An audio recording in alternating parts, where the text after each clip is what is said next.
Hello, everyone. Once again, we have a bunch of stuff to unpack today, so I'm going to do my best to move fairly quickly and to give you as much information as possible if you want to follow up on these stories.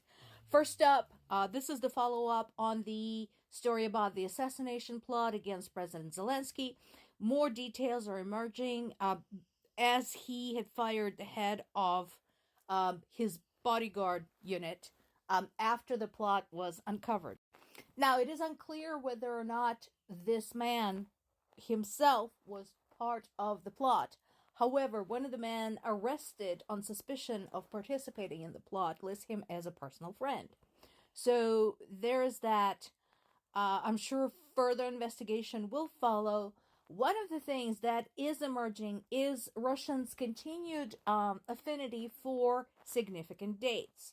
So this particular assassination plot was meant to be an inaugural gift for Putin following his re-election number 5 back in March.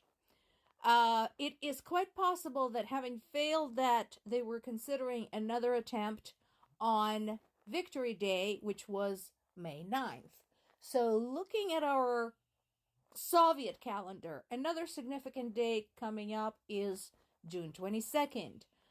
June 22nd, 1941 was when Nazi Germany troops made a move specifically into the Soviet territory. So the World War II was already going on for almost 2 years, but this was when they violated the agreement, the peace agreement that they had with the Soviet Union, and decided to attack. So, unless Russia's undercover network of agents and assassins decide to change their patterns, I would definitely be looking at the chatter around significant dates if I was Ukraine's security detail. Another thing that is emerging, and something I have talked about yesterday, Zelensky is considered to be Russia's #1 target, and as I mentioned before, I don't understand why. When it comes to fighting this war, he's like the least significant person. Now, it is true that some military leaders have been targeted, and to me, that is a lot more serious. Once again, the point is, Russians don't seem to understand that just because you take out the head of state, the war is not going to stop. Ukrainians are not just going to, throw up their arms and say, oh, well, no, we're not going to do this. So, huge cultural difference there.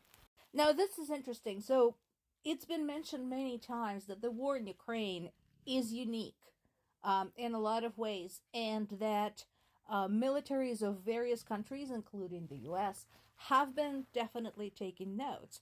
So now we have US Special Operations having to put this into practice as they're learning to do more with less.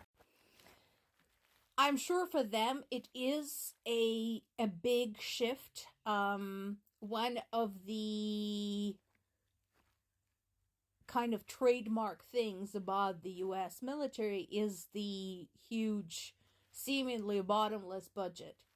And so, having observed Ukrainians scrape up on a shoestring budget, I think is definitely affecting the mentality for the U.S. Army, and in this particular case, for U.S. Special Forces. So, there's pros and cons to this. In the case of a real conflict, I definitely do not suggest that the Congress sit on its ass for 6 months deciding what to do. On the positive side, this could change permanently how countries budget for their armies and where they decide to invest their money. This is from CNN, and it's a misnomer. This is not a surprise attack. We talked about this yesterday. Had it been a surprise, Ukrainians would not have had troops there already. So, no, this was expected. This has been expected for some time, possibly weeks and months. But it is true that, yes, Russians are trying to move towards Kharkiv. We talked about the significance of Kharkiv. And I think aside from the, Kharkiv position as the second largest city in Ukraine, and Kharkiv's geographic situation, where it sits sort of in that corner of the country that is close both to Russia and Belarus.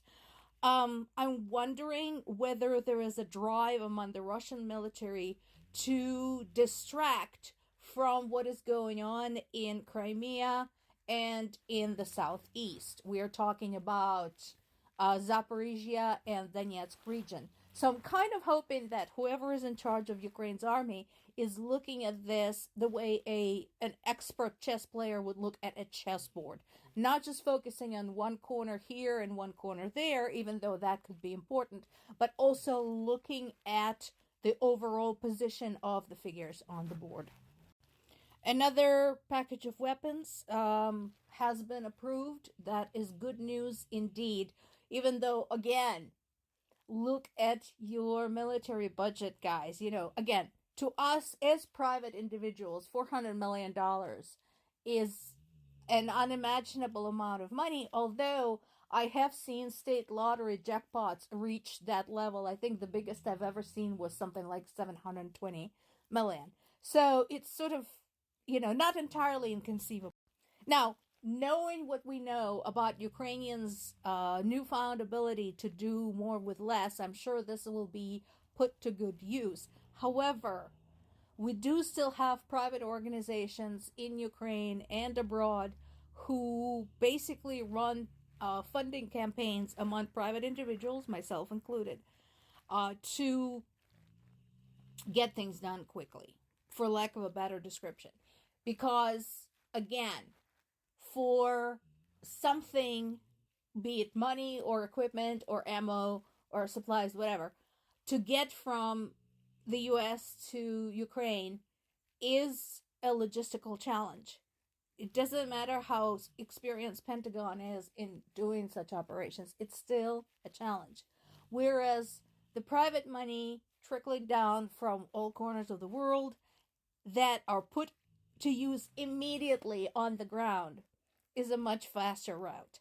I suggest, Pentagon? Get a PayPal account, because that's how we do it. And then there is this piece, this is on the NPR website, talking about China's president's tour of Europe. And there's been a lot of talk about China's influence on Russia, China's role potentially as the mediator in the war in Ukraine. So, as they rightly point out in the interview, let's not overestimate what China can do. First of all, China itself has ulterior motives for not interfering in terms of brokering peace. Because, once again, China has its eye on Taiwan. China wants to know what Russia can get away with, basically, when it comes to the land grabs.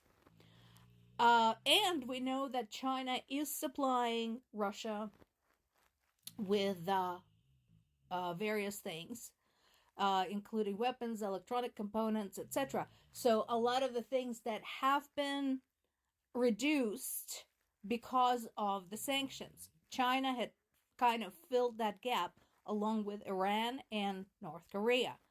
So my question again to the international community, as they have China's president right there, what are you going to do? What are you going to use as the incentive for China to stop supporting Russia? That is the big question. Because there's no free lunch, and he's going to ask for something, and chances are that the question he's going to ask you is, well, if I decide to move against Taiwan, are you going to turn a blind eye as a favor to me? So, definitely more to come on this subject.